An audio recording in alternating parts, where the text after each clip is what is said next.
मध्ये कालिदासांनी सांगितलं सुंदर कशाला म्हणावं. एखादा व्यक्ती गोरा आहे तो कॉस्मेटिकने गोरा होतो, एखादा व्यक्ती चांगला आहे तो गुणांनी चांगला होतो, पण एखादा व्यक्ती सुंदर आहे तो कशाने होतो माहिती आहे. सुंदरपणाला कालिदासांनी एक सांगितलंय, प्रतिक्षणम यत् वर्धमानम उपैती तद्रूपम लवताम उपैती. असे कालिदासांचं वर्णन आहे की प्रतिक्षणम यत् लवताम उपैती. माझा मुद्दा एवढ्या शब्दापुरता आहे. ज्ञानेश्वर महाराज जेव्हा गीतार्थाची थोडी विवरण करत होते तेव्हा ज्ञानेश्वर महाराज सांगताना म्हणतात की ह्या दोघांमध्ये संवाद चालला होता. माऊली बोलताय कोणामध्ये? भगवान शंकरामध्ये आणि पार्वतीमध्ये. या गीतार्थाची थोरी स्वये श्री शंभू विवली. हो, आणि कशी म्हणजे ही गीता कशी आहे? देवी जैसे का स्वरूप तुझे तैसे नित्य नूतन देखीजे हे गीता तत्व. भगवान स्वतः सांगतात की हे गीता तत्व आहे कसं म्हणे? नित्य नूतन आहे. आता आपल्याला तरी आपली जी आहे देवी जैसे का स्वरूप तुझे तैसे नित्य नूतन देखीजे गीता तत्व, तर भगवान शंकरांना पार्वती माता नित्य नूतन दिसत होती. म्हणजे रोज सकाळी उठले की त्यांना तिच्या नवीन सौंदर्य दिसायचं. आपल्याला एकच दिवस दिसतं, नंतर असं वाटतं कसं काय पसंत केलं दिवस आहे. ज्याचा त्याचा अनुभव आहे, कदाचित ज्याला दिसत असेल तो भाग्यवान आहे. पण एक गंमत सांगतो, दिसत नसूनही दिसतं म्हणावं लागतं. पर्यायच नाहीये तुम्हाला, मला सुद्धा म्हणावं लागतं. कारण मी दुबईत राहतो एक दिवस, मला जायचंय उद्या तिथेच. माझा मुद्दा काय, रोज नवीन काहीतरी दिसतंय त्याला म्हणावं सुंदर. सकाळच्या काकड्याला गेलो, काकड्याच्या वेळेसचा भगवंताचा चेहरा पहा, सुंदर चेहरा आहे. दुपारी गेलो, दुपारच्या नैवेद्याच्या आरतीचा देवाचा चेहरा पहा. संध्याकाळी दुपारतीला गेलो, देवाचा चेहरा पहा. आणि रात्री शेजारतीला गेलो, देवाचा चेहरा पहा. एवढं सगळं सांगण्यापेक्षा 22 जानेवारीचा प्रभू रामचंद्रांचं जे पहिलं दर्शन झालं, जेव्हा टीव्हीवरती ती मूर्ती दिसली त्या दिवशीचा चेहरा पाहतो, देवाला सुद्धा आनंद झाला. अशी आनंदित मूर्ती होती. प्रत्येकाच्या घरचा अनुभव आहे. गणपतीचा 10व्या दिवशीचा चेहरा पहा, नीट भावनेने पहा. ज्याच्या घरात 3 दिवस आहे त्याने 3ऱ्या दिवशी गणपतीचा चेहरा पहा. ज्याच्या घरात 5 दिवस आहे त्याने 5व्या दिवशी गणपतीचा चेहरा पहा. आपली भावना जर शुद्ध असेल तर आपल्याला तो भाव गणपतीच्या चेहऱ्यावर दिसतोच दिसतो. याचं कारण त्याचं सौंदर्य नित्य नूतन आहे. तुम्ही आत्ता जरी एका ठिकाणी गेले, पुन्हा त्या मंदिरात गेले, तर त्याचं सौंदर्य नित्य नूतन आहे. माणसाचं सौंदर्य नित्य नूतन नाहीये. माणसाचं सौंदर्य हे कमी होत जातं आणि परमेश्वराचं सौंदर्य हे वाढतही जात नाही आणि कमी होत नाही. कारण सौंदर्याची तो खाण आहे. बरवा बरवा पांडुरंग देव किती सुंदर आहे म्हणे. अहो, देवासारखा सुंदरता आणि देवाचा आश्रय घेतलाय म्हणून ती सुंदर आहे. लक्षपूर्वक आहे का? सुंदर या शब्दाने देवाच्या पदाचा आश्रय घेतला म्हणून तिला सुंदर असं म्हणतात. नाही तर तिला सुद्धा कोणी सुंदर म्हटलं नसतं. इतका देव सुंदर आहे. सावळे सुंदर, रूप मनोहर, त्याचा रंग कसा आहे याच्याशी म्हटलं नाही. आमचा देव कसा आहे म्हणजे सुंदर तेजा विटेवरती उभा आहे, करकटावरी ठेवून या, त्यांनी कमरेवरती हात ठेवलेले आहेत. आता देवाच्या स्वभावाविषयी आणि देवाच्या स्वस्य भावाविषयी याच्यातही फरक आहे. 3ऱ्या चरणामध्ये पण ओळख करून दिल्यानंतर तुकाराम महाराज शेवटच्या चरणात सांगतात, त्यांनी मकर कुंडले धारण केलेली आहे, त्यांनी कंठामध्ये कौस्तुभमणी धारण केलेला आहे. पण हे सगळं असल्यावरही त्याचं स्वरूप कसं आहे? तर त्याचं स्वरूप मात्र तुका म्हणे माझे हिचे सर्व सुख, हे सुख परमात्म्याचं स्वरूप आहे. सुख रूप ऐसा तुझा कोण सांगा, माझ्या पांडुरंगा.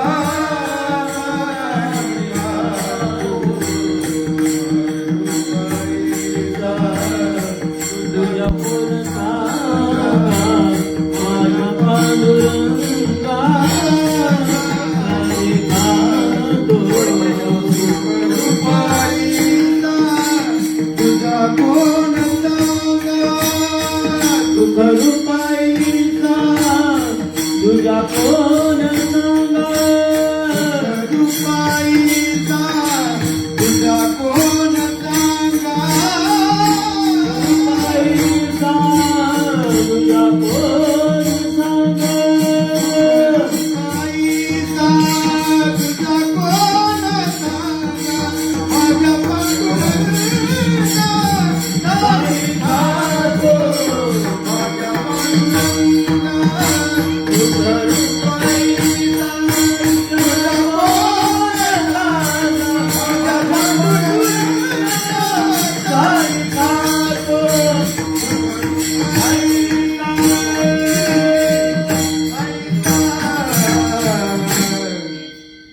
भजन झालं का?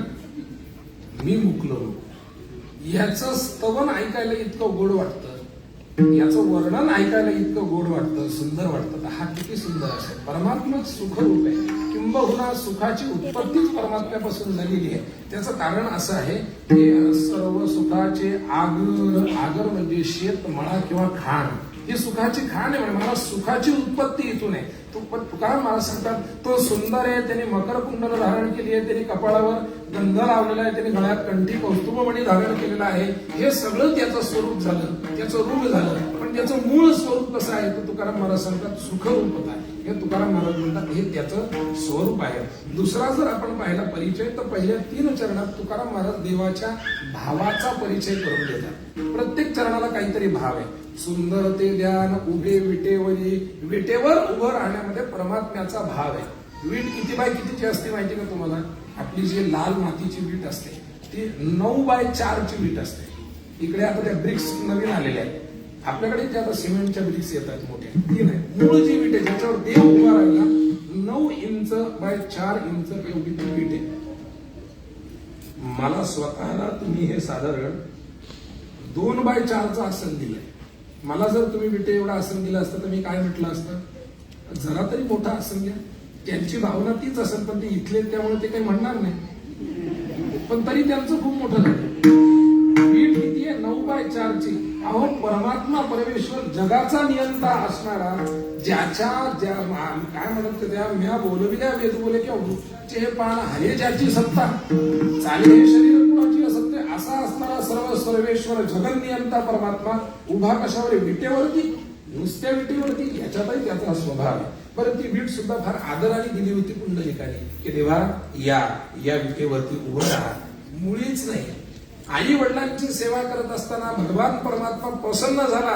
पुंडलिकाने मागं न पाहता वीट फेकली, याच्यावर उभं राहिलं नाही. जो त्याच्यावर उभं राहिलेला आहे तो आतापर्यंत युगे 28 याच्यातून एकच देवाचा स्वभाव कळतो की भक्ताने दिलेली तुच्छ भेट सुद्धा देवाला प्रिय असते. किती श्रीमंत होता सुदामदेव. अहो म्हणे पोहे न्यायला काहीच नव्हतं. पोहे न्यायचे. आता न्यायचे तर कशात न्यायचे? एखादा मिल्टॉनचा डबा कशात नाही न्यायचे. म्हणे काहीच नाहीये न्यायला. आमच्याकडे धोतर आहे ते पण फाटतंय, त्याच्यात पुरचुंडी बांधली आणि ते पोहे नेले आणि त्या पोह्याच्या व्याजामध्ये संपूर्ण नगरी सोन्याची चांदीची करून टाकली. आमचा देव काय दिलं हे पाहत नाही. पत्रम पुष्पम फलन तोयम, तोय म्हणजे पाणी. असं आमच्या देवाला काहीही चालतं, पण म्हणून काहीही द्यावं असं नाही. ध्यानात घ्या. ते महाराज म्हणजे काहीच मागत नाही, ते कधीच ठरवत नाही, म्हणून त्यांना देऊच नाही असं आहे का? दक्षिण असं नाहीये. आमचा देव काहीही मागतो. आमचा देव म्हणतो पत्र आहे, बेलाचं पान आहे, तो म्हणतो नाहीये. पुष्प आहे, तो म्हणतो नाहीये. फळ आहे, फळ, तो म्हणतो नाहीये. तोयम म्हणजे पाणी तरी आहे.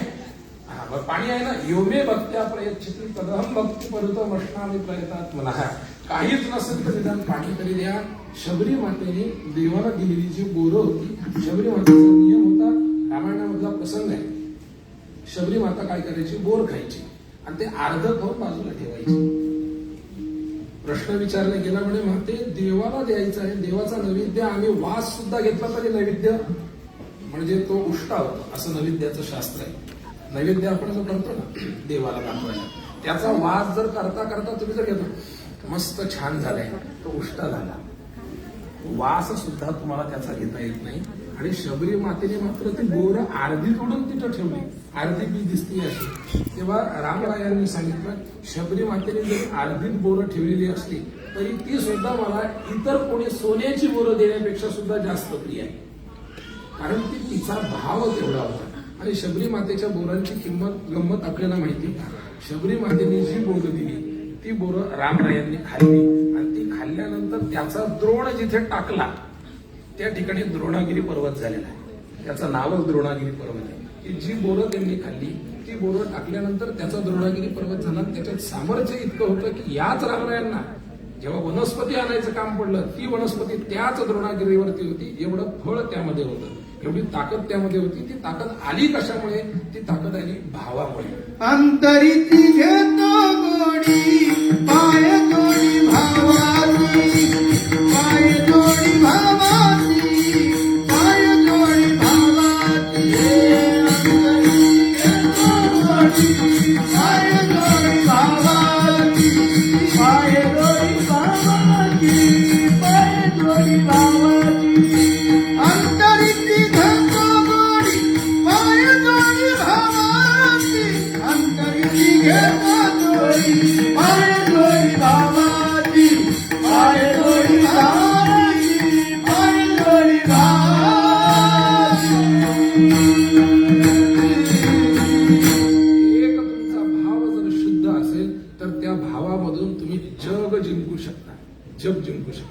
भाव शुद्ध असला पाहिजे. भगवत पूज्यपाद श्रीमद शंकराचार्य जेव्हा समोरून जात होते तेव्हा आचार्यांच्या बाजूला येणारी प्रत्येक महिला, त्या महिलेचा आपोआप भाव बदलत होता. आचार्यांच्या जीवनामध्ये प्रसंग आहे की आचार्य जर समोर जात आहेत, भगवत पूज्यपाद श्रीमद शंकराचार्य जर समोरून जात आहेत तर त्यांच्यापेक्षा लहान असणारी महिला त्यांना आपला भाऊ किंवा वडील मानत होती आणि त्यांच्यापेक्षा मोठी असणारी महिला त्यांना आपला मुलगा मानत होती. हा भाव आपोआप बदलत होता. स्वामीजी जसं याला गेले अमेरिकेत आणि तेव्हा तिथे एक जण आली आणि ते म्हणे, स्वामीजी तुम्ही मॅरिड आहात? तू म्हणे, नाही, मी संन्यासी आहे आणि आमच्याकडे संन्यासी लग्न करत नाहीत. हा पोशाख आमचा व्रतस्थ आहे. कशासाठी? तिने सांगितलं की मला तुमच्याशी लग्न करण्याची इच्छा आहे. त्यांनी सांगितलं कशासाठी? म्हणजे तुम्ही फार सुंदर दिसता आणि मला तुमच्यासारखा मुलगा होईल तुमच्याशी जर मी लग्न केलं तर स्वामीजींनी सांगितलं, मी लग्न तर नाही करू शकत पण तुझं काम सोपं करू शकतो. तिने विचारलं कसं काय? स्वामीजी म्हणतात, तू मलाच तुझा मुलगा मानून घे. ह्याला म्हणावं भाव आणि ह्याला म्हणावं भावाची.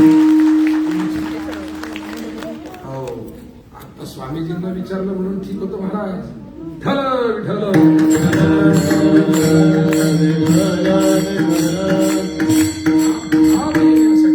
हा भाव येण्यासाठी आधी तुम्हाला परमात्म्याचा भाव कळायला पाहिजे, त्याच्याविषयी अनन्य निष्ठा असली पाहिजे. तुकाराम महाराज म्हणतात, देवाचा भाव आहे, त्याने सुंदर असण्यामध्ये त्याचा भाव आहे की तुम्ही तुझं पाहता समोर ही दृष्टी न फिरे माघारी. मग तुझी दृष्टी जर माझ्यापासून फिरणार नाही ना, मी इतकं सुंदर राहील की तुला माझ्याकडे पाहवत राहावं वाटतं. तुकाराम महाराज म्हणतात, देवानी विटेवर उभा आहे ना, त्याच्या मागे त्याचा भाव आहे की तुम्ही कशीही त्याला भेट द्या, तो तुमची भेट स्वीकारून घेतो. त्यांनी मकर कुंडले गळ्यामध्ये धारण करण्यामध्ये त्याचा भाव आहे. त्यांनी कासे पितांबर घालण्यामध्ये त्याचा भाव आहे. त्यांनी कंठी कौस्तुभमणी धारण करण्यामध्ये त्याचा भाव आहे. हा जर त्याचा भाव असला, पण मात्र स्वभाव कसा आहे? पितांबरे माझे ही सर्व सुखरूपता हा भगवंताचा स्वभाव आहे.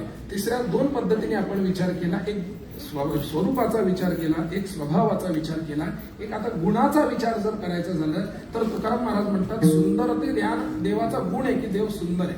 गुण कशाला म्हणायचं? भावा वाटे जाना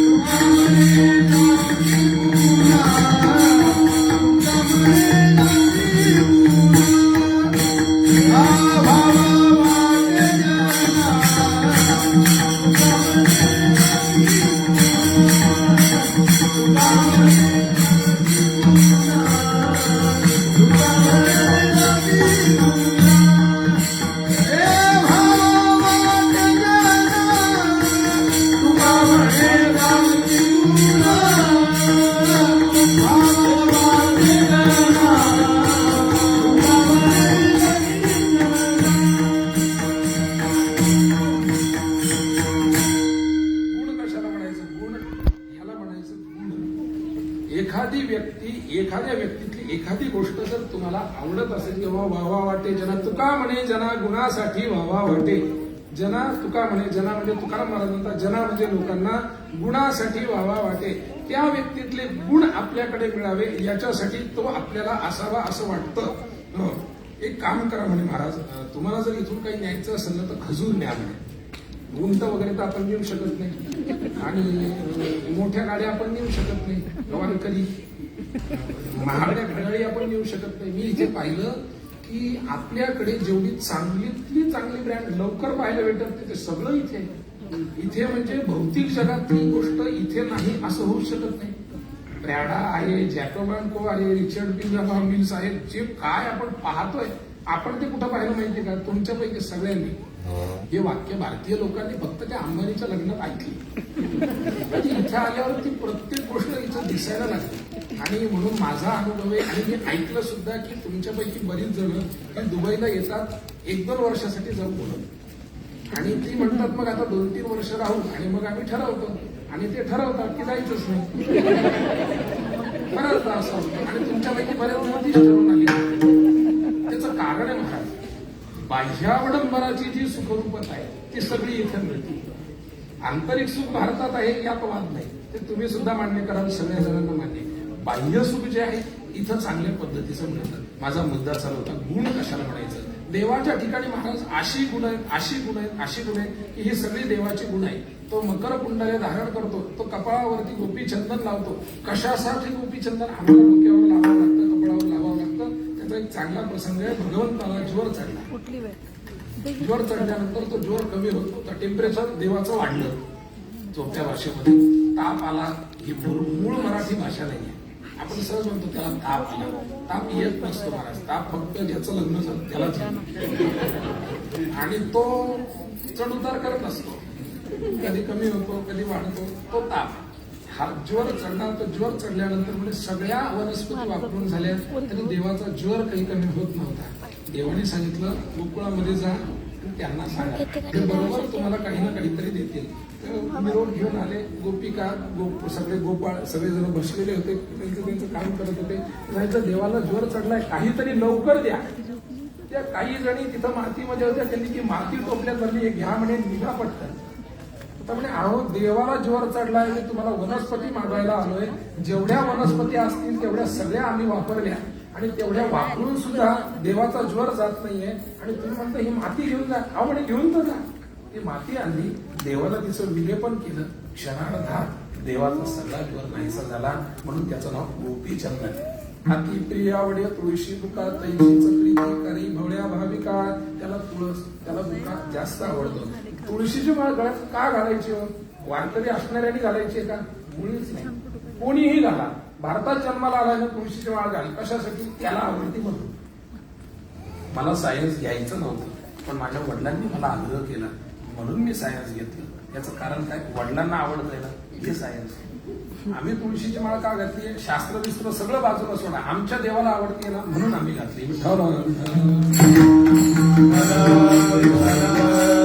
देवाच्या ठिकाणी असणारी जी गुण आहेत त्या गुणांचं वर्णन केलं. आणि शेवटी त्याच्यातला जो मूळ गुण आहे तो एक गुण आहे की म्हणजे सुखरूपता. हा देवाचा गुण. तिसरा परिचय तुकाराम महाराज करून देतात देवाच्या निर्गुण निराकाराचा स्वरूपाचा आणि देवाच्या सगुण साकार स्वरूपाचा. पहिल्या 3 चरणांमध्ये देवाचा जो परिचय हा अपरोक्ष परिचय. आणि पहिल्या 3 चरणामध्ये तुकाराम महाराज सांगतात की देव कसा आहे? म्हणजे देव सुंदर आहे. सुंदरता हा स्थूल रूपाचा परिचय झाला, सूक्ष्म रूपाचा झाला. देव विटेवर उभा आहे, वीट ही स्थूळ आहे. बरं, हे सगळे परिचय देवाला सोडून जाणारे परिचय. आणि शेवटचा जो परिचय तो देवाला न सोडून जाणारा परिचय. त्याला सोप्या भाषेमध्ये तटस्थ लक्षण आणि स्वरूप लक्षण असं म्हणतात. तटस्थ लक्षण कशाला म्हणायचं की स्वरूप लक्षण कशाला म्हणायचं, तटस्थ लक्षण कशाला म्हणायचं? तर लक्षण प्रमाणाभ्याम वस्तुसिद्धी असं शास्त्र आलेलं आहे. एखाद्या लक्षणीच वस्तूची सिद्धी होती. जो दोन्हीकडून वाचतो त्याला काय म्हणायचं? पखवाज. लक्षणीने वस्तूची सिद्धी झाली. पण लक्षणीने जरी वस्तूची सिद्धी होत असली तरी दोन्हीकडून ढोलही वाजतो, दोन्हीकडून मृदंगमही वाजतो, दोन्हीकडून नाळही वाजते, दोन्हीकडून ढोलकी पण वाजते. बरेच जण ती वाजवतात सुद्धा. बरेच जण वाजवतात की दोन्हीकडून ढोलकी वाजवतात ते. तर पण मग ही याला तटस्थ लक्षण म्हणत नाही. याला तटस्थ लक्षण म्हणतात. स्वरूप लक्षण काय? वस्तूची ओळख ज्याच्या माध्यमातून झाली ते जर वस्तूला सोडून जात असेल, सोप्या भाषेत सांगतो, ज्याच्याने ज्याची ओळख होती ते जर ज्याची ओळख झाल्यावर ज्याच्याने ओळख झाली ते जर त्याला सोडून जात असेल तर त्याला म्हणायचं तटस्थ लक्षण. महाराज कोण कोणाला सोडून गेलंय काही समजलेलं नाहीये, नीट सांगा. बरोबर? काहीच कळत नाही ना. ज्या गोष्टीने वस्तूची सिद्धी होती, उदाहरण देऊन सांगतो, फेटा घालतात ते महाराज, हे लक्षण झालं तटस्थ लक्षण. महाराज 24 तास फेटाच घालून असतात का? नाही घालत. कीर्तनापुरता बांधतात, नंतर काढून ठेवतात, म्हणजे झालं हे तटस्थ लक्षण. पण देऊळगाव राजावरून आलेले उद्भवद महाराज हे झालं स्वरूप लक्षण आपल्या दृष्टीने. बरं, लौकिक भागाने, लौकिक विभागाने हा आता मग ते आमच्या लक्षात आलं. परमात्म्याचा जो परिचय करून दिलेला आहे तो लक्षणाने परिचय करून दिलेला आहे. पहिला परिचय 3 चरणांमध्ये तटस्थ लक्षणाने करून दिलेला आहे आणि शेवटचा परिचय जो आहे तो स्वरूप लक्षणाने करून दिलेला आहे. एक तुकाराम महाराज म्हणतात सुंदरते द्या. देवा सुंदरता ही कायमस्वरूपी आहे, पण तो विटेवरच कायमस्वरूपी उभा आहे का? तो जर विटेवर उभा असेल तर अयोध्येच्या राम मंदिरात जाऊन पहा. तो जर विटेवरती उभा असेल तर काशी विश्वनाथाच्या मंदिरात जाऊन पहा. पण परमात्म्याने वीट कधी सोडलीच नाही का? तर जी लक्षणं वस्तूचा परिचय झाल्यानंतर कधी ना कधी जरी वस्तूला सोडून जात असेल तर तो परिचय म्हणायचा तटस्थ लक्षणाचा परिचय. अर्थात वीट कधी ना कधी देवाने सोडली आहे. जो पितांबर देवाने घातलाय, तुळशी हार गळा, कधीतरी वाळल्यावर का विना तुळशीचा हार काढला असेल ना, म्हणजे ते झालं तटस्थ लक्षणाचा परिचय.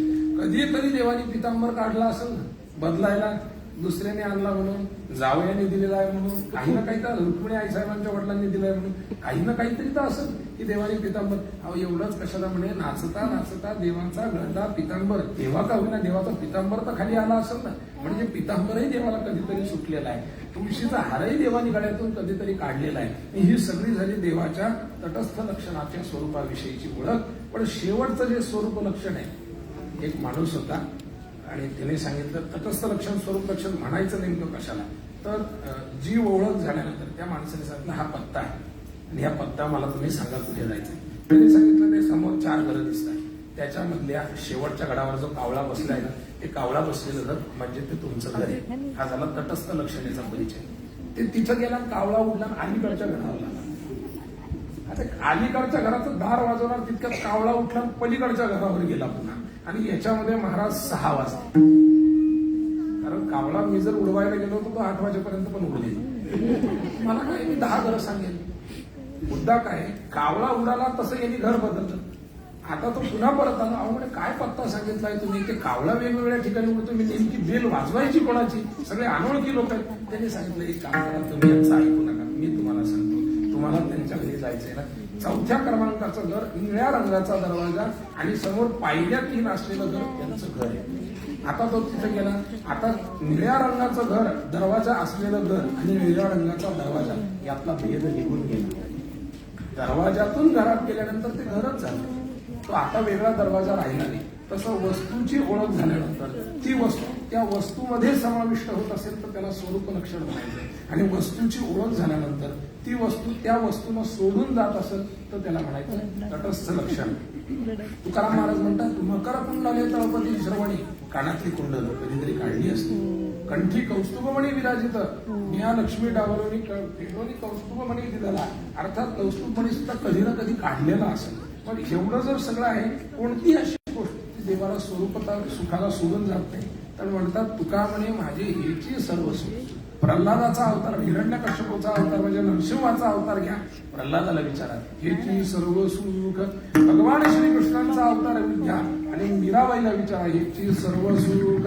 रामरायाचा अवतार घ्या आणि शबरी मातेला विचारा हेची सर्व सुख. जोग महाराजांचा जन्म घ्या आणि मामासाहेबांना विचारा हेची सर्व सुख. रामकृष्ण परमहंसांचं उदाहरण घ्या आणि विवेकानंदांना विचारा हेची सर्व सुख. सुखरूपता आहे ती कुठल्याच अवतारात, 10ही अवतार देवाचे पहा, सुखरूपता देवाला सोडून गेली नाही. सुखरूपता ही देवाचं लक्षण आहे आणि सुखरूपता हे देवाचं स्वरूप आहे. अशा पद्धतीचा परिचय तुकाराम महाराज तुम्हाला आम्हाला करून देतात. तुम्हाला आम्हाला देवाचा परिचय यासाठी करून द्यावा लागतो की आम्ही देवाकडे जात नाही, आमची अडचण आहे. आम्ही देवाकडे जर 1 पाऊल गेलो तर देव आमच्याकडे 10 पावलं येतो. संपूर्ण पृथ्वीवरती अशा पद्धतीचा एकच देव की जो तुमच्याकडे येतो, तुम्हाला त्याच्याकडे जावं लागत नाही. आता तुम्ही पंढरपूरला गेले का विठोबा रुक्माईची पूजा करण्यासाठी? गेले नाही. मूर्ती तुमच्या इथं आली म्हणजे देव तुमच्या जवळ आला.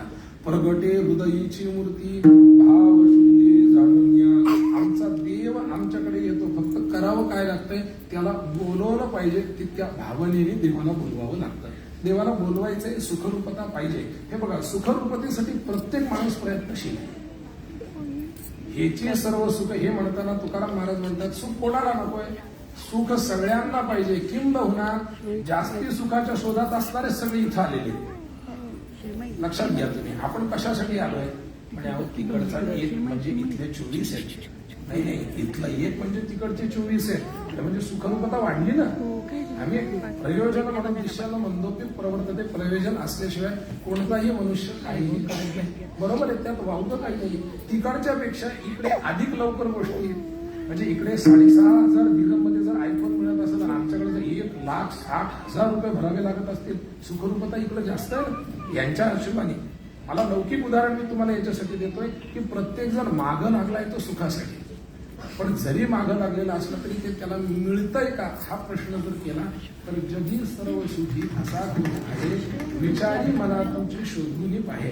असं जर आपण विचारलं तर त्याचं उत्तर येतं माणसांमध्ये तरी जगात सगळ्यात सुखी कोणी नाही. मग कोणीच नाहीये का? आहे ना. कोण आहे की जे स्वतः सुखी आहेत आणि दुसऱ्याला सुखी करतात, त्याला म्हणावं खरा सुखी.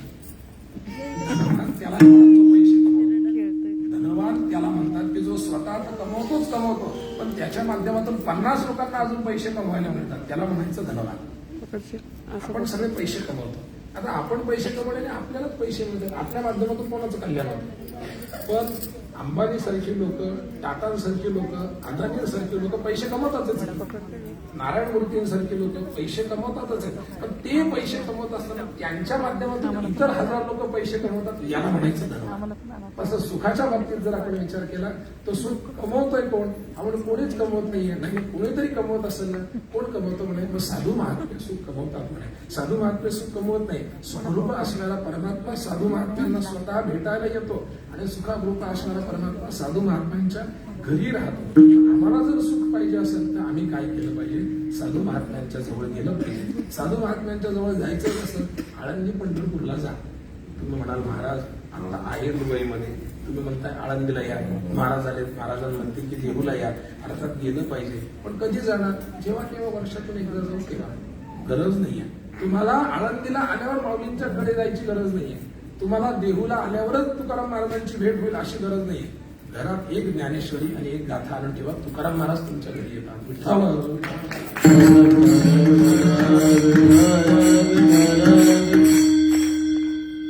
कृपेचे काही प्रकार धर्मशास्त्राने सांगितले. त्याची दर्शनात, स्पर्शनात, शब्दात कृपया शिष्य देहके, अशा 3 प्रकारची जी कृपा म्हणतात. दर्शन देऊन कृपा करणं, स्पर्श लावून कृपा करणं आणि शब्दात म्हणजे शब्दाने कृपा करणं. ज्ञानोबा तुकोबा यांची आपल्यावर असणारी शब्दाची कृपा म्हणजे गाथा आणि ज्ञानेश्वरी. नुसती आपल्या घरात ठेवा, काही करायची गरज नाही. नुसती आपल्या घरात जर ठेवली की म्हणजे आणि तर हेच सांगतोय. आपल्याला हे सांगणं गरजेचं आहे, कारण आपल्याला मार्गदर्शनाची खूप आवश्यकता आहे. याचं कारण तुम्हाला सांगतो मी. आता हा तुमच्यासाठीचा विषय आहे की आपण कोण आहोत अशी पटकन आपल्याकडे पाहिलं की आयडेंटिटी होत नाही. दुर्दैव आहे. आता आज कळतंय. एरवी आपण कोण आहोत हे आपल्याला लक्षात येत नाही. पण आपण कोण आहोत हे सांगत असताना आम्ही आमच्या रूट्स कसे कनेक्ट आहोत हे आम्हाला दाखवता आलं पाहिजे. म्हणून घरात गीता, गाथा, ज्ञानेश्वरी ही ठेवली पाहिजे. तिचं दर्शन केलं पाहिजे. तिच्या दर्शनाने सुद्धा 4 गोष्टी मिळतात. मी कालच सांगितलं की काय ते अभिवादनशीलस्य ज्ञानांजनशाला काय आयुर्विद्या यशोबलम 4 वाक वर्धन्ते. अभिवादनशीलस्य नित्यम मध्योपसेविना 4 वाक वर्धन्ते आयुर्विद्या यशोबलम. त्याच्या जवळ जर आपल्याला जायचंय, सुखात जवळ जर आम्हाला जायचंय तर सुख ज्याच्याकडे आहे त्याच्याकडे गेलं पाहिजे. आणि सुख कोणाकडे आहे? म्हणून याच्यामध्ये धनवान कोण आहे? तुकाराम महाराज म्हणतात की त्रिभुवनी आम्ही वैभवाचे धनी. वैभव म्हणजे ऐश्वर्य, सुख, संपत्ती आणि धनी म्हणजे मालक. आम्ही जर याचे मालक आहोत तर ते जर त्याचे मालक असतील तर त्यांच्याकडे गेलं तरच निश्चित आपल्याला ते सुखरूपता मिळेल. म्हणून ज्ञानोबा तुकोबांकडे आम्हाला जायचंय. पण जायचंय तर कसं जायचंय? आम्ही दर्शन नाही घेऊ शकत. एकच करा, रोज सकाळी गाथा ज्ञानेश्वरीची एक तरी ओवी वाचा. नाही शक्य, गाथा ज्ञानेश्वरीला नमस्कार करा. कारण वारकरी संप्रदाय हा भोळ्यांचा संप्रदाय, पण वारकरी संप्रदाय हा वेड्यांचा संप्रदाय मुळीच नाही. भोळा असणं आणि वेडा असणं यात फरक आहे, ध्यानात घ्या. आम्ही इतके भोळे आहोत की आमच्या जनाबाईंना वाचता काहीच येत नव्हतं, पण त्यांना दळण दळू लागायला परमात्मा पांडुरंग येत होता. इतके आम्ही भोळे आहोत. आम्ही इतके भोळे आहोत की जोग महाराजांचे सच्शिष्य वैकुंठवासी प्रातस्मरणीय मामासाहेब दांडेकर ज्यांच्या सहसंस्थापन झालेल्या संस्थेमध्ये माझं अध्ययन झालं, ते मामासाहेब प्राचार्य SP कॉलेजचे म्हणजे सर परशुराम महाविद्यालय पुण्याचे प्राचार्य होते. आणि ज्ञानदेव आणि प्लुटो अशा विषयावर मामासाहेबांचा एक ग्रंथ सुद्धा आहे. त्यांची PhD सुद्धा आहे. ते डॉक्टरेट होते. पण ते शिष्य कोणाचे होते तर जोग महाराजांचे. जोग महाराजांना विष्णू नरसिंह जोग हे लिहायसाठी 1-1.5 मिनिटं लागत होता. व काढून त्याला ते मी लिहित होते, आदर्श काढून त्याला न काढत होते. इतके साधा, इतका भोळा स्वभाव तिथे होता. पण तिथे सुखाची प्राप्ती जर व्हायची असेल तर तिथंच जावं लागत होतं. आपल्याला आपल्या जीवनामध्ये सुखासाठी माणूस पैसे कमवतोय सुखासाठी, गाडी बंगला घेतोय सुखासाठी. पण आमचं सुख सांगता सांगता सांगता सांगता कमी होतं. आणि सुखाची एक दुसरी गंमत सांगतो आणि माझ्या सेवेच्या विरामाकडे जातो. सुखाची एक गंमत अशी आहे की सुख 99% तुमच्याकडे सुख असेल, 1% जर दुःख असेल तर ते 1% दुःख तुम्हाला 99% सुख बघू द्या. त्याचं कारण तुम्हाला सांगतो. सगळी ऐश्वर्य संपन्नता पुराण श्री दशरथांकडे होती. एवढं सगळं असून त्रिभुवनात राज्य होतं. दशरथांचं राज्य कुठं होतं माहितीये का? आता इथले जे किंग आहेत त्यांचं राज्य समजा हे इथलं आहे, अमेरिकेचं राज्य स्वतंत्र आहे, जपान तेवढं आहे. दशरथाचं राज्य जे होतं ते त्रिभुवनात होतं. म्हणजे पृथ्वीवरही होतं, स्वर्गामध्येही होतं, पाताळामध्येही होतं. आणि सगळीकडे असे तो हिमाचल नाही, संपूर्ण पृथ्वीवरती राज्य होतं. काय कमी होतं? काहीच कमी नव्हतं. तरी सुद्धा वाक्य हे की पुत्रहीनस्य मे राज्यं सर्व दुःखाय कल्पते. पुत्र नसल्यामुळे हे सर्व दुःखाय कल्पते, म्हणजे दुःखरूप भासते. म्हणजे एक गोष्ट नाहीये, माणसाला 99% असणारं सुख ती भोगू देत नाही. दुसरी सुखाची गंमत अशी आहे, सुख सांगता सांगता कमी होतं, वाटता वाटता कमी होतं. मी कालच सांगितलं, आम्ही गाडी घेतली असं सुखाने सांगता सांगता समोरच्याने जर तुम्ही गाडी घेतली सांगताय तर म्हणताय चला आम्ही मर्सिडीज घेतली, पेढे वाटताय, सुख झालं. मर्सिडीज घेतल्यावर कोणालाही सुख होईल. आणि ज्याला पेढे वाटताय त्याने शेवटी सांगितलं मी कालच मेबॅक घेतली, मी कालच रोल्स रॉयस घेतली. तुमच्या मर्सिडीजचं सुख 2 मिनिटात दुःखात जातं. गरज काय त्याची? तुमची मर्सिडीज ना जुनी झालेली आहे, तुमची मर्सिडीज ना साधी आहे, नक्की कमी एक्सपेन्सिव्ह आहे. ती जरी कशी असली तरी त्याने रोल्स रॉयस घेतली ना, याचं आम्हाला दुःख आहे. माणूस माणसाच्या दुःखाने दुःखी नाही, माणूस इतरांच्या सुखाने दुःखी. तुम्हाला जर बाजूच्या पेक्षा जर जास्त पगार असेल तर तुम्ही सुखी. तुम्हाला 1 लाख आहे, त्याला 1.5 लाख आहे, त्याला 1.5 लाख मिळाले. अहो तुम्ही आता इथे सगळी मोठी माणसं बसली, इथल्यांपैकी प्रत्येकाचा अनुभव असेल. तुमच्या वेळेस 70 मार्क पडले की तुमच्या घरचे खुश होते की तुम्ही खुश होते. आता 99ला मुलं रडतायत. त्याला सांगितलं की वातावरणात हात कुठल्या, आमच्या पूर्ण वर्गाची मिळून 99 होत नव्हते. 99 वर तुम्ही रडताय, त्याचं कारण आहे. तो म्हणतो मला 99 पडले, पण माझा जो बाजूचा कॉम्पिटिटर होता त्याला 99.9 पडले. म्हणजे या पॉइंटमुळे त्याला त्या 99चं दुःख कमी आहे, सुख कमी आहे, आणि पॉइंटचं दुःख जास्त आहे. माणसाला स्वतःच्या दुःखाचं दुःख नाहीये, इतरांच्या सुखाचं दुःख आहे. ते सुखाचं दुःख कमी होण्यासाठी काय करावं लागेल तर ज्याच्याकडे सुख भरपूर आहे, अंतरताच नाहीये, त्याच्याकडे साध्य आहे कुणाकडे? संतांकडे.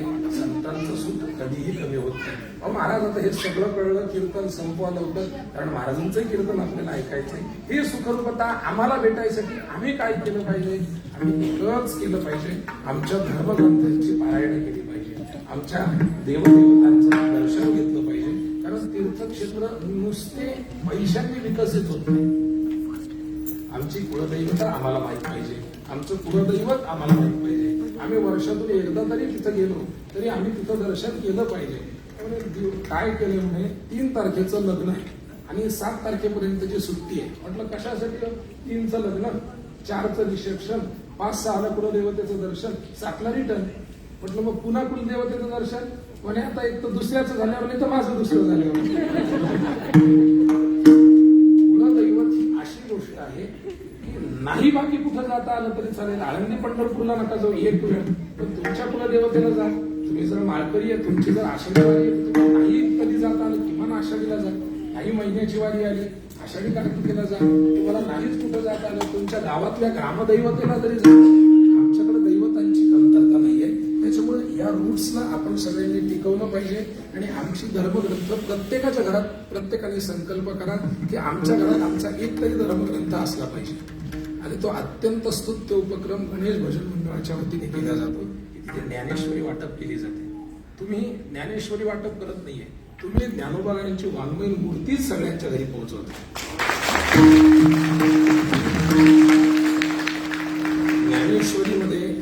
ज्ञानेश्वरीमध्ये एवढी शक्ती आहे की ज्ञानेश्वरी घरात असली तरी ज्ञानेश्वर महाराजांची कृपा तुमच्यावर होते. कृपा व्हायला वेळ लागत नाही. ते म्हणाल घरात असलीच पाहिजे का? निश्चितच असली पाहिजे. एक तरी धर्मग्रंथ आमच्या घरात असला पाहिजे. त्याचं कारण काय? आम्ही जर चुकत असू तर तो आम्हाला चांगला मार्ग दाखवेल की बाबा रे नाही याचं तुम्ही याच्याकडे लक्ष द्या. आम्हाला काय करायचंय माहिती का? आम्ही तर आज अर्धवट आहोत कारण आम्हाला बऱ्याचशा गोष्टींची माहिती नाहीये, पण आमची पुढची पिढी पुढं अर्धवट राहू नये. आणि ते हाफ नॉलेज इज डेंजर असं सांगितलं जातं.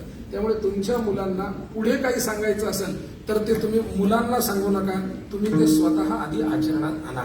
सगळ्यात महत्वाची गोष्ट आहे, स्वामीजी सांगतात तुमची मुलं तुम्ही काय बोलतात याकडे पाहत नाहीत, तुम्ही काय करता याकडे पाहतात. तुम्ही जर वर्षातून एखादा कीर्तनाला आले, तुमची मुलं वर्षातून एकदा नक्की कीर्तनाला येणार. तुम्ही जर वर्षातून एकदा देवी देवतेचं दर्शन घेतलं, ग्रंथाचं पारायण केलं, तुमची मुलं सुद्धा वर्षातून एकदा का होईना त्या ग्रंथांचं पारायण करतील. आधी आपल्याला सुधारायचंय. माझी जबाबदारी आहे की मला माझ्या घरापासून सुरुवात करायची. महाराज म्हणे विश्वाचं दुःख आहे, भारतावर फार संकट आलेलं आहे. त्याला म्हटलं तू तुझं पाय. भारतातल्या लोकांची गंमत ही होती, मी आत्ताच सांगितलं सकाळच्या प्रवचनात, तो तेंडुलकर मेलबर्न वरती खेळत असतो, फुल प्रेशराईज असतो, आणि हा गल्लीत बसून सांगतो सचिनने लेग मारायला पाहिजे होता.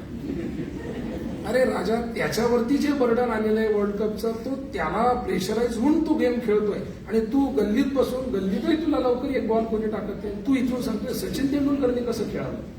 आपल्याला आपल्या घरापासून सुरुवात करायची. माझी जबाबदारी आहे, मी स्वतः माझ्या रूट्सशी, माझ्या परंपरेशी, माझ्या देशाशी, माझ्या संस्कृतीशी जर एकनिष्ठ राहिलो, माझी पुढची पिढी निश्चित बाजूला जाणार नाही. एवढा संकल्प करू आणि आपली जी सेवा आहे, एकदा भजन करू. थोडा वेळ मी माझ्या कीर्तनाच्या शेवटकडे जातो आणि नंतर आपल्या सेवेला विराम देतो. विठोबा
हार गळा कासे पितांबर आवडे निरंतर हिची ध्यान.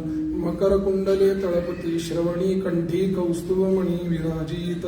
तुळशी हार गळा कासे पितांबर आवडे निरंतर हिची ध्यान. तुका म्हणे माझे हेची सर्व सुख पाहीन श्रीमुख आवडीने. तुळशी हार गळा कासे पितांबर आवडे निरंतर हिची ध्यान. तीन पद्धतीने तुकाराम महाराजांनी देवाचा आपल्याला परिचय करून दिला. परिचय करून देण्यामध्ये एकच स्वार्थ आहे तुकाराम महाराजांचा, एकच स्वार्थ आहे. तो स्वार्थ आहे की जग सुखी झालं पाहिजे. हो, आमचा धर्म हा आम्हाला जगाला सुखी करण्यासाठी सांगतो. हे विश्वशांती, ग्लोबलायझेशन हे आत्ता आपल्या कानावर येत आहे, पण आपल्याला पहिल्यापासून सांगितलंय वसुधैव कुटुंबकम किंवा संगच्छत्वम संवदत्वम संभो मनांसी जानता सर्वेपि सुखिनः सन्तु सर्वे सन्तु निरापया. किंवा 700 वर्षांपूर्वी एवढा त्रास भोगला, पीठ सुद्धा पायाखाली टाकले गेलं, ज्ञानोबारायांना खायला नव्हतं, ज्ञानेश्वर महाराजांचा आदर झाला नाही, पण शेवटी मागणी मागताना मागितली दुरितांचे तीव्र जावो विश्वस्वधर्म सूर्ये पाहो. आणि याच्यापेक्षा पुढे जो जे वांछिल तो ते राहो. सगळ्यांना चांगलं दे नाही, ज्याला जे पाहिजे ते दे. जो जे वांछिल तो ते राहो प्राणीचा. पुढे वर्णन केलं वर्षत सकळ मंगळी ईश्वर. इथून पुढे संतांचं वर्णन आहे. आणि ते सर्वाही सदा सज्जनो सोयरे होतू किंबहुना सर्व सुखी.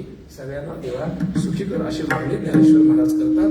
ही सुखरूपता, ही धर्मपरायणता तुम्हाला आम्हाला कळावी यात विशेषत्व नाही, पण तुम्हाला आम्हाला कळण्यासाठी हे धर्मप्रचारक असणं जास्त गरजेचं आहे. आणि म्हणून बाय प्रोफेशन उत्तम सायंटिस्ट, बाय प्रोफेशन उत्तम वकील, उत्तम IT इंजिनियर ऑफिसर, उत्तम जे व्हायचं ते होईल, पण बाय पॅशन माणूस धर्मप्रचारक असला पाहिजे, आपल्या परंपरेचा, आपल्या संस्कृतीचा रक्षक असला पाहिजे.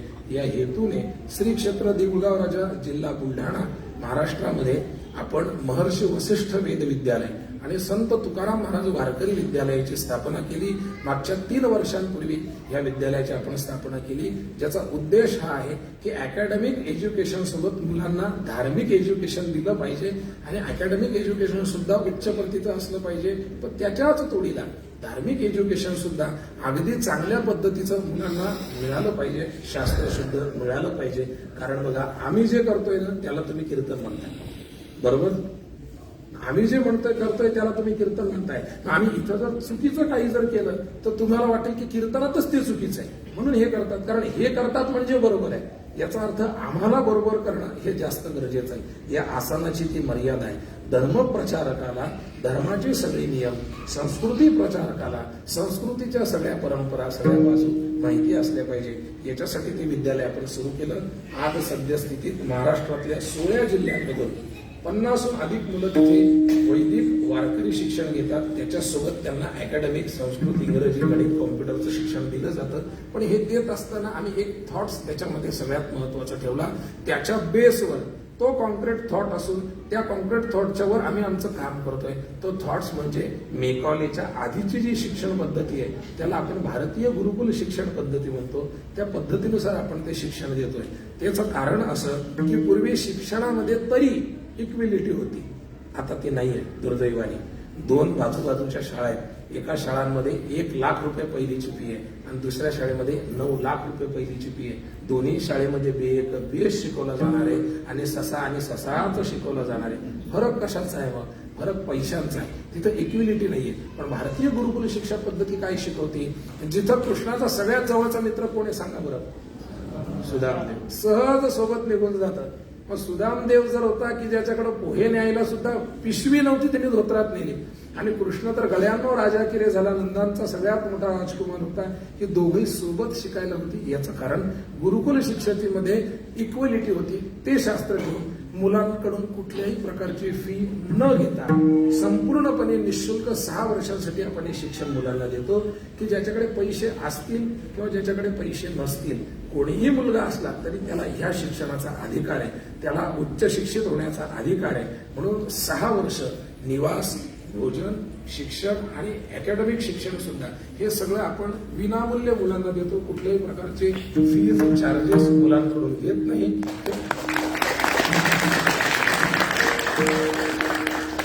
हे चालतं कशाच्या जोरावरती? तर हे चालतं एका डोनरच्या जोरावरती. आणि तो आमचा दाता जर कोण असेल तर सत्यसंकल्पाचा दाता नारायण, पूर्णपणे सर्व मनोरथ, अर्थात परमेश्वराच्या अनुकंपेने आपण हे सगळं काम करतो. हे काम करत असतानाच भारतीय गोवंशाचं संवर्धन व्हावं याच्यासाठी आपण कृष्णप्रिया गोशाळा त्या ठिकाणी सुरू केली. की भारतीय गोवंशाच्या गायींचं मुलांना दही, दूध, तूप, मध हे सगळं, मध सोडून बाकी सगळं पंचामृत जे आहे ते मुलांना मिळावं. आपल्याच गायींचं. मला एक जण म्हणे, महाराज गायी सांभाळणं फार कठीण आहे म्हणे, ते साईवाल असेल तर लवकर लागत नाही, बऱ्याच अडचणी. एक काम करा, एकच म्हैस ठेवा.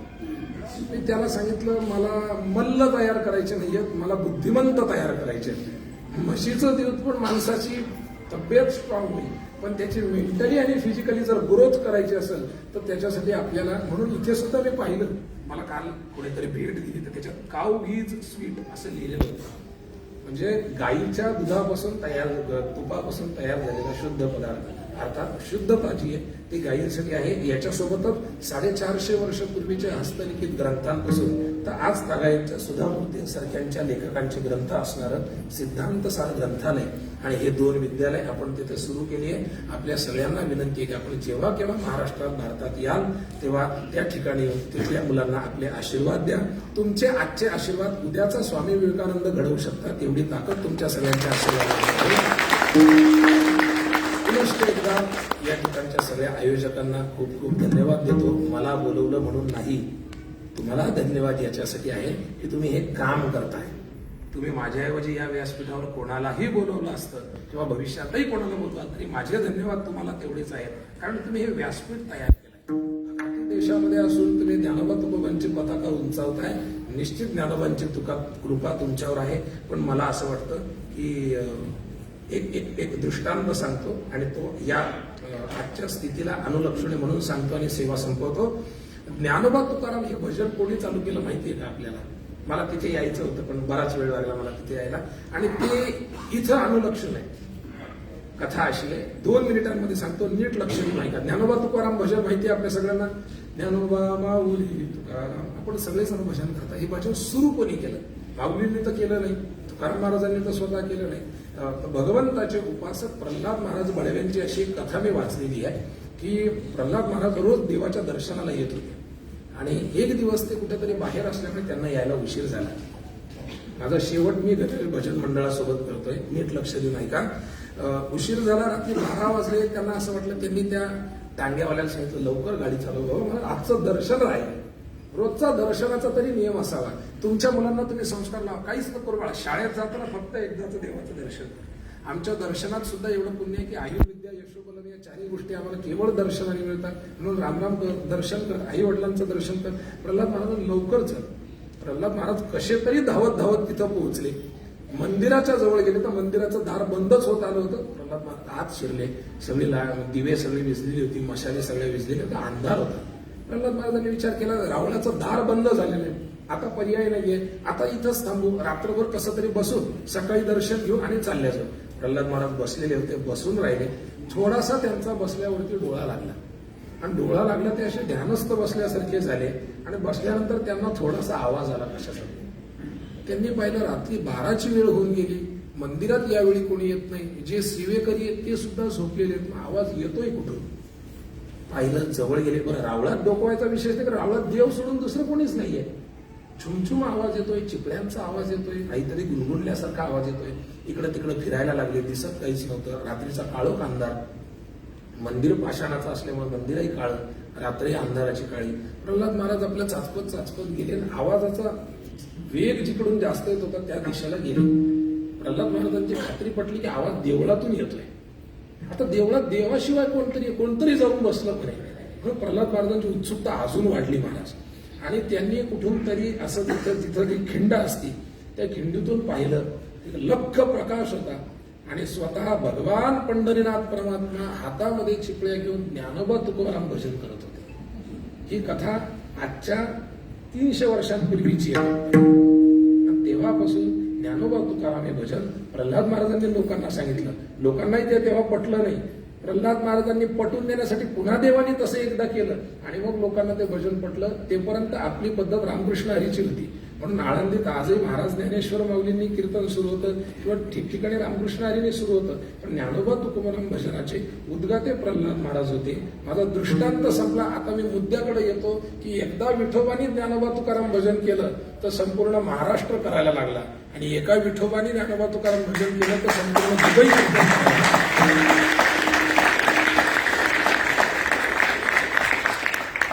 केवळ योगायोग होत नाही, नाव सिद्ध करावं लागतं. नाहीतर महाराष्ट्रामध्ये खूप माणसं आहेत की ज्यांचं नाव वाघमारे पाल दिसले तरी ते शेजारच्या बोलवतात. तुमचं नाव काय? एक जणांनी सांगितलं, महाराज हा आमचा चिरंजीव याज्ञवल्क्य, पड म्हणे पाया. सांगितलं, म्हटलं अजून तरी एवढं मोठा झालो की याज्ञवल्क्यांना पायावर पडून घे. नाव काय ठेवतोय याला अर्थ नाहीये. नाव सिद्ध करता आलं पाहिजे. आपण आपल्या नावाप्रमाणे आणि सगळ्याच टीमने, एकूण गणेश भजन मंडळ जे आहे तर यांनी अत्यंत उत्तम पद्धतीने हे आयोजन केलं. जगद्गुरु तुकाराम महाराजांचे वंशज तुमच्या देशात येणं म्हणजे ही तुकोबरायांची कृपा आहे तुमच्यावरती.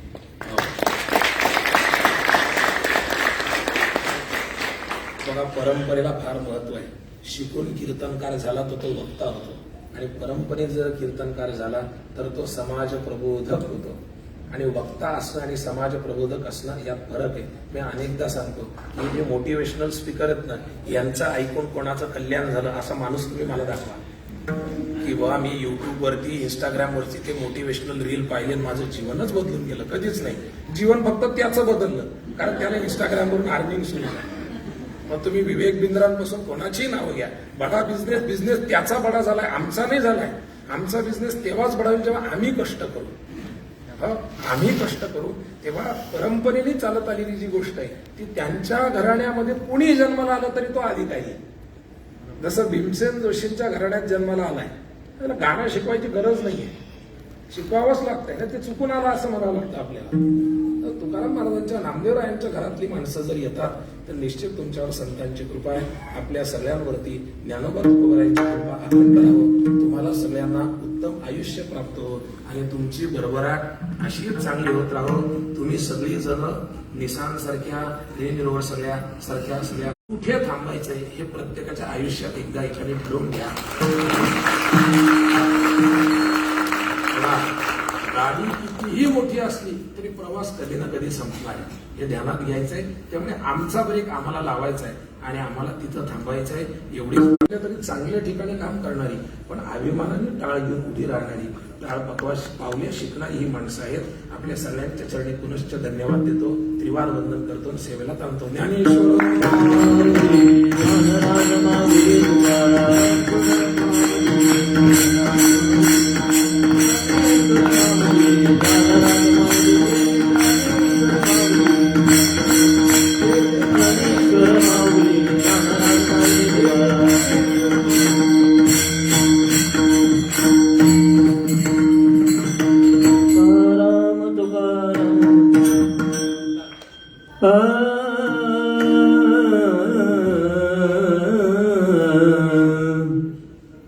तुका म्हणे माझे हेचे सर्व दुःख, तुका म्हणे माझे हेचे सर्व दुःख, तुका म्हणे माझे हेचे सर्व दुःख, तुका म्हणे माझे हेचे सर्व दुःख.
पुंडरीक वरदे हरिविठ्ठल श्री ज्ञानदेव तुका पंढरीनाथ भगवान माऊली ज्ञानेश्वर महाराज जगद्गुरु तुकाराम महाराज की जय, सद्गुरु जोग महाराज की जय.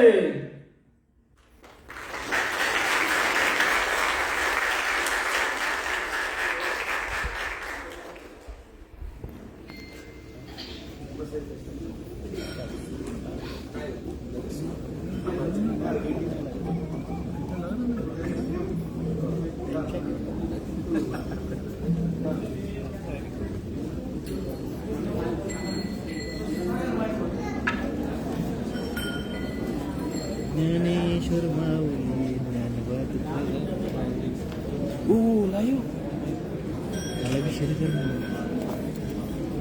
तुम्ही जॉईन करा तुमच्या फोनवरून. मला शेअर करून ठेव ना, मला ऍड करून ठेव. या ठिकाणी सर्वांना सूचना आहे, 5 मिनिटाचा या ठिकाणी ब्रेक होणार आहे. तदनंतर या ठिकाणी प्रशांत महाराज मोरे देवकर यांचं हरिकीर्तन होणार आहे. येस.